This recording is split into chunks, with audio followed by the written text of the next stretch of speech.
Linge brûlé, machines calcinées et bien d'autres équipements de travail volés en éclats, tel est le bilan matériel de l'incendie d'une rare violence qui s'est déclaré dans le pressing de M. So, situé au carrefour Iaï, dans la nuit de samedi à dimanche et dont les causes restent à élucider.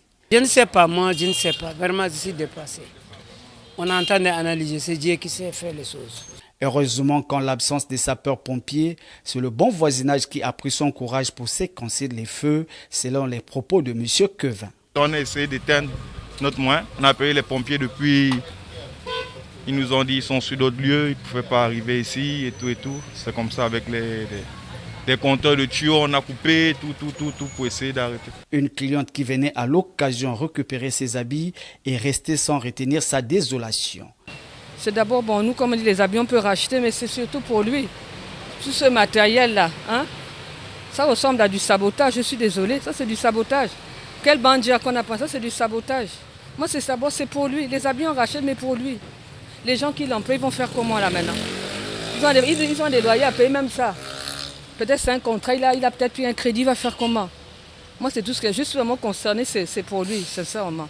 Même si l'on n'a pas enregistré des pertes en vies humaines, des dégâts matériels sont très importants et pouvant être estimés à plusieurs dizaines de millions de francs CFA, d'où cet appel à l'aide. C'est quelque chose qui peut aller quelque chose de 100 millions si je ne me trompe pas. C'est moi-même qui l'ai payé. Rien que les deux machines là, depuis Chine, j'ai commandé, ça me fait 50 millions, sans compter les autres. Donc vraiment, c'est un nombre perdu pour moi. C'est beaucoup, je ne peux pas analyser. Il faut que le client se présente et pour que je puisse, ce que facture, je peux analyser, sinon c'est beaucoup. Je vais demander les autorités s'ils peuvent faire quelque chose pour moi. Souhaitons toutefois qu'une enquête soit diligentée pour déterminer les causes et si possible les coupables pour que justice soit faite. La zone de Bellevue 1 sera désormais alimentée en Internet haut débit grâce à l'arrivée de la fibre optique. Bon, ça c'est le cadre de déploiement de Gabon Télécom.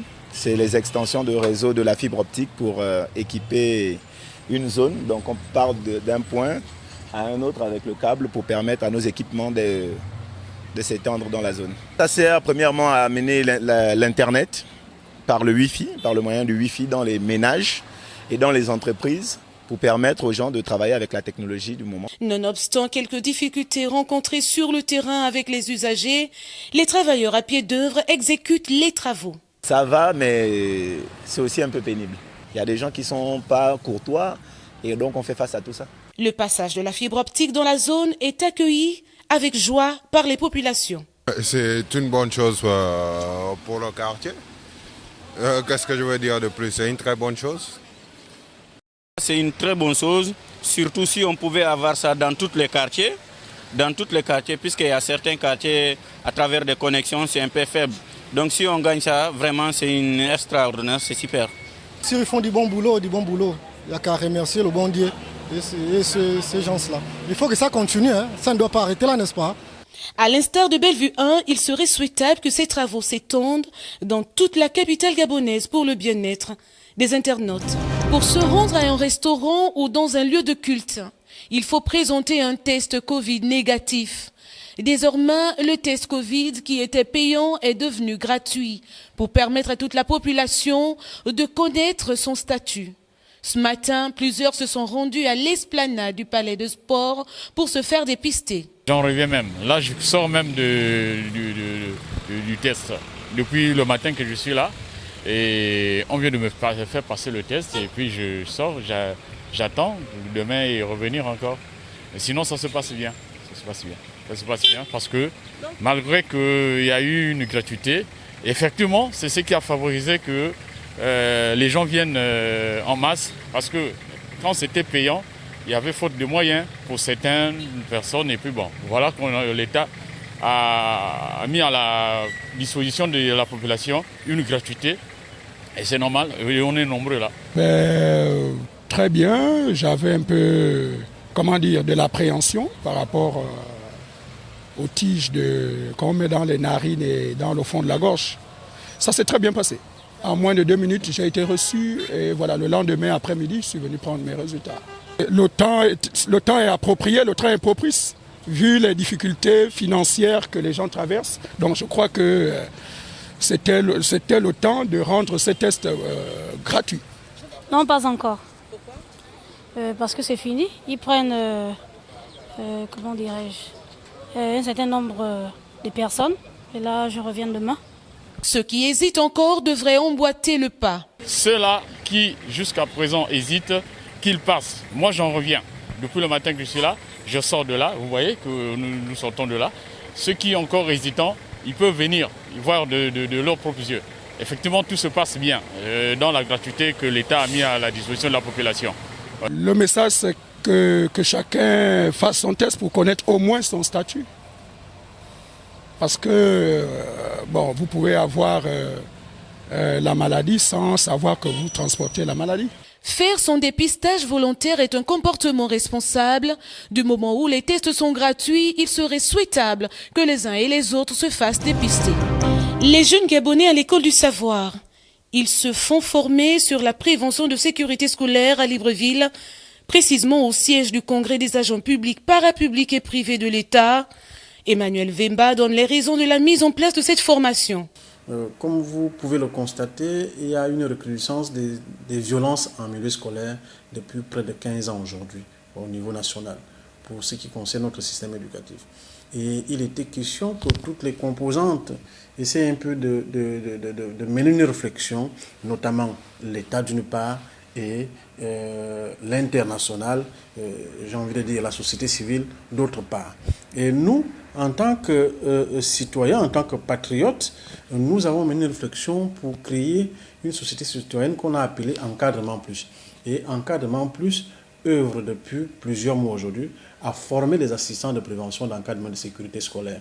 Et c'est dans cette optique que nous formons depuis hier une 6e promotion d'encadreurs de sécurité scolaire au niveau national qui vont être déployés dès lundi 1er mars sur toute l'étendue du territoire national. Suite aux violences observées en milieu scolaire, la formation de ces jeunes freinerait certainement ces phénomènes néfastes.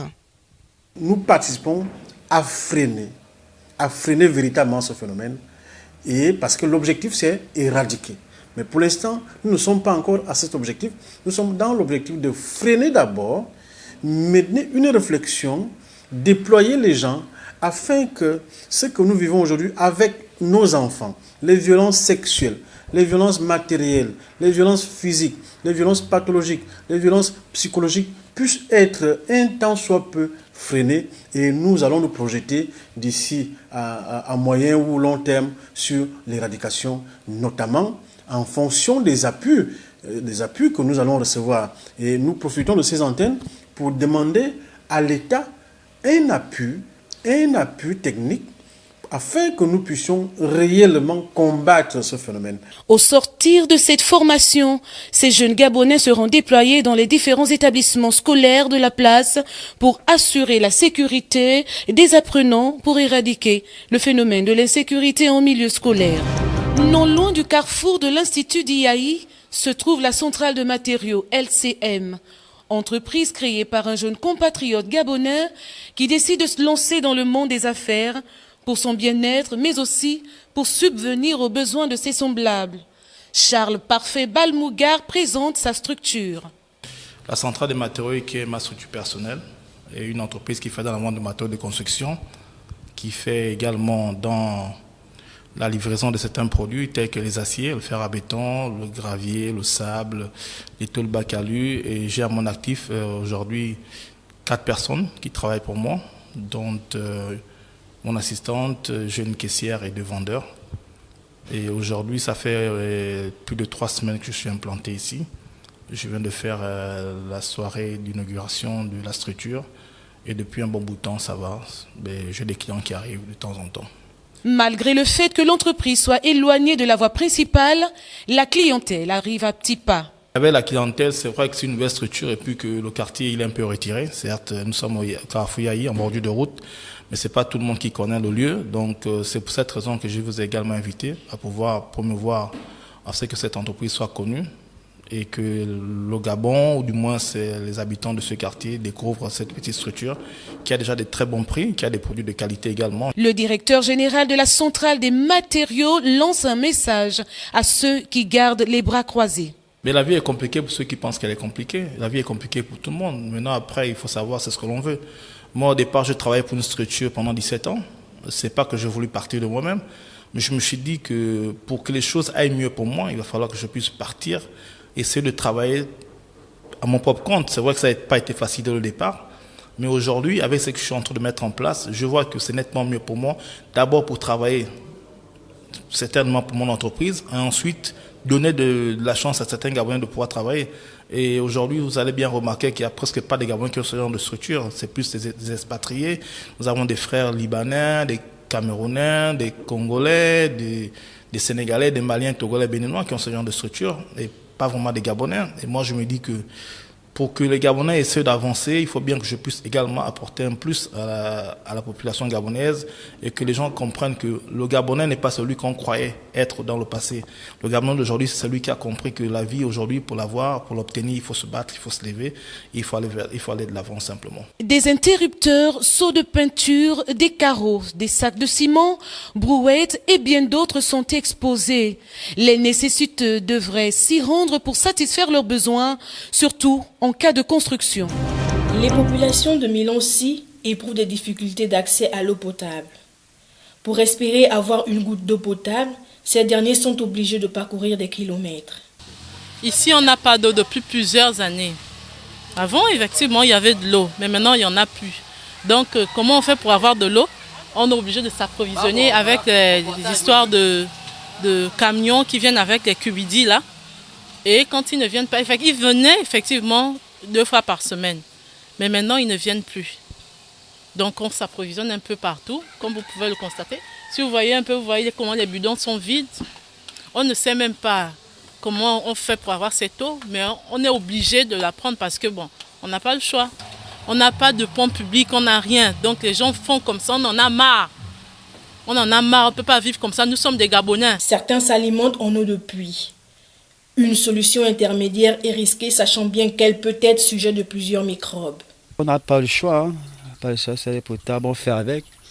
On fait avec parce qu'on n'a pas vraiment le choix. Mais vu qu'on n'a pas le, ça fait quasiment plus de 4 ans, donc nous sommes obligés de faire avec. On n'a pas vraiment le choix. Mais c'est les potables, il y a des gens qui la boivent, on est obligé de la chauffer, tout ce qui va avec, parce qu'on fait comment?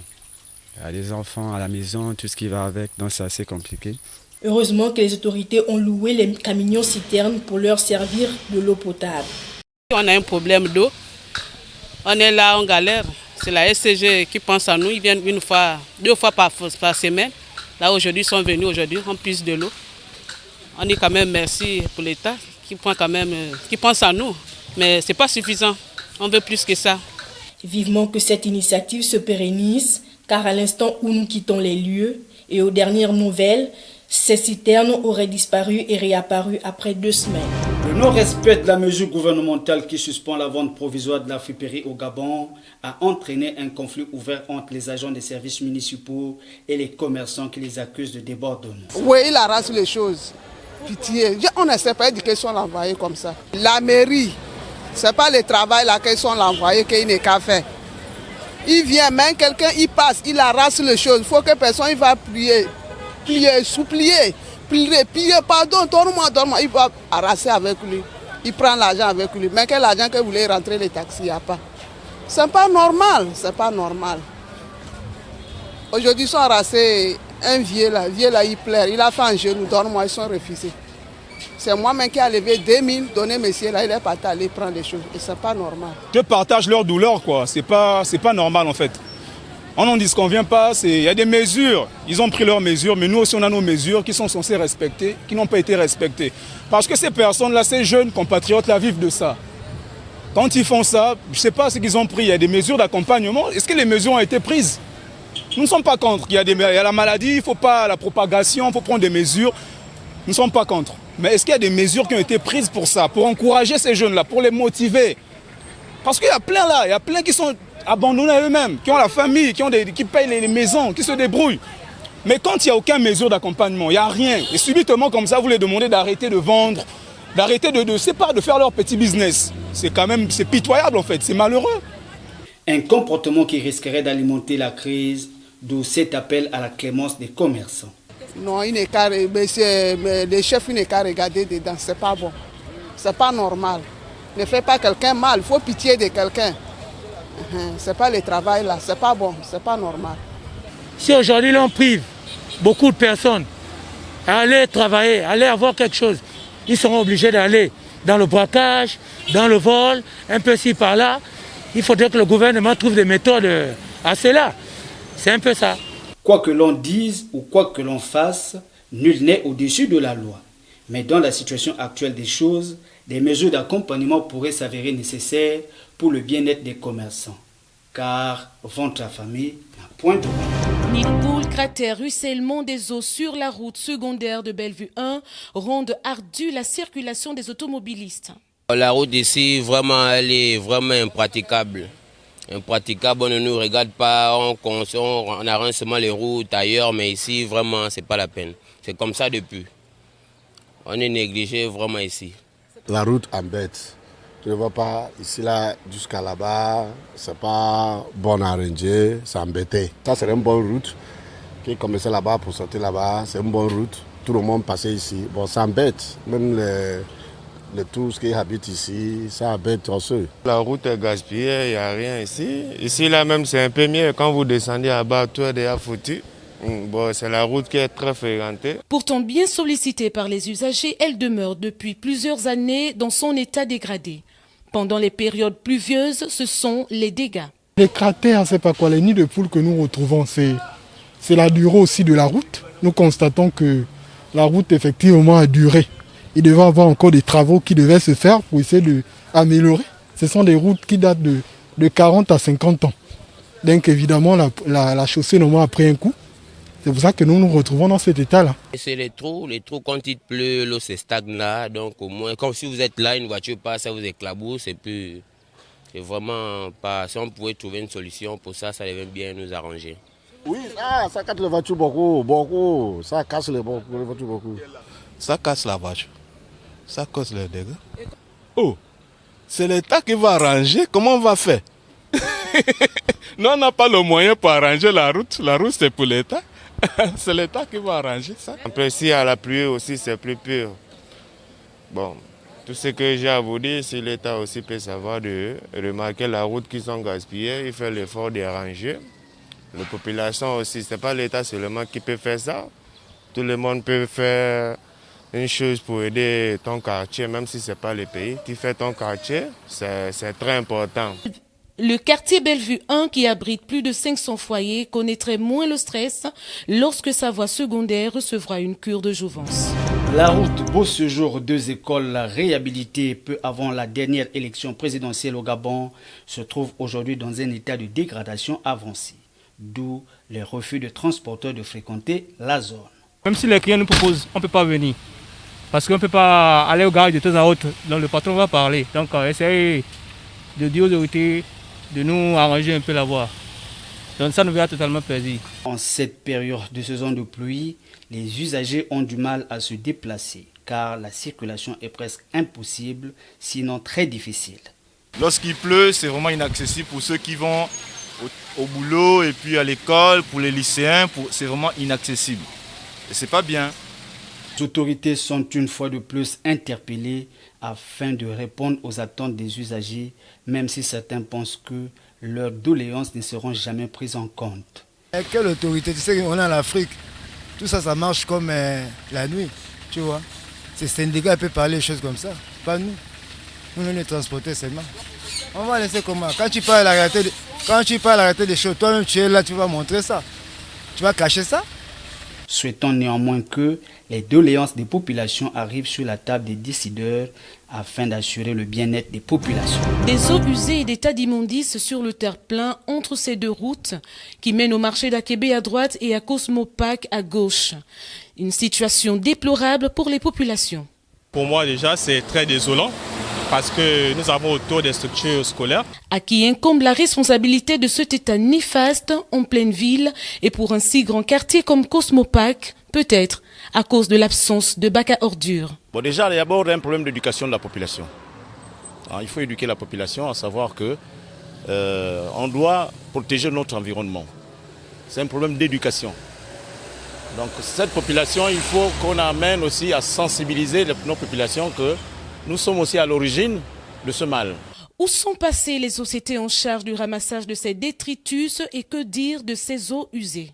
Mais c'est tellement grave parce que c'est ces eaux-là qui provoquent parfois des fièvres typhoïdes.